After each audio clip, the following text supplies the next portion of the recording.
There's a couple ways to get Amazon Prime for free. You can get a 30-day free trial with the link in the description. You can even get 6 months free if you're between 18 and 24 years old, or if you're a student.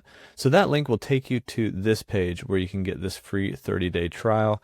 That's everything Amazon Prime, including Prime Video, and is also Amazon Music. And then if you're between 18 and 24, I'll leave another link down there that will take you to this page, which is actually a 6-month free trial. Also, if you're a student, like you have an edu or .edu email, this works for you as well. You even get 5% cash back, and you get $0 food deliveries from Grubhub with Grubhub Plus, as well as Prime Video. So that is an awesome deal here. Also, if you're receiving any government assistance, you can click that link and it will take you to a 30-day free trial of Prime Access, and then it's actually discounted after that. And so those are the ways that you can get Amazon Prime for free.